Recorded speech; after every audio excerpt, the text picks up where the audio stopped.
Hey, Jeff Kelderman here, Kelderman Trucks.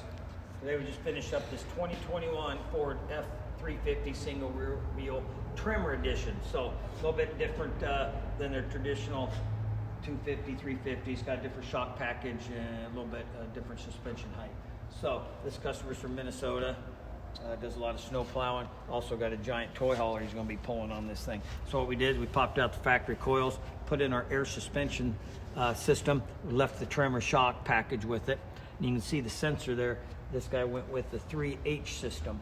Now 3H system typically 2 tanks goes on most of the lift kits, which requires removal of the spare tire. So for this design of a factory truck, you know, most guys want to keep their spare tires. So what we end up doing is making a special frame mount. So first truck we've done this on, so it's a pretty cool setup.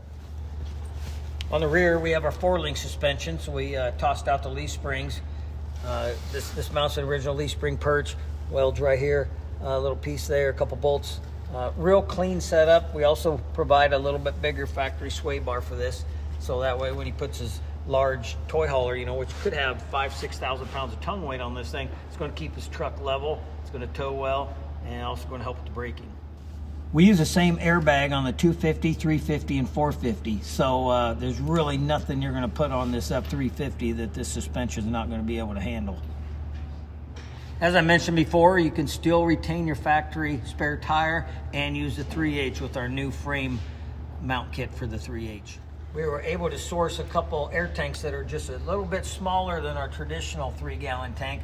And what that allows us to do is on the passenger side, mount them to the side of the frame and still not interfere with the factory retractable steps.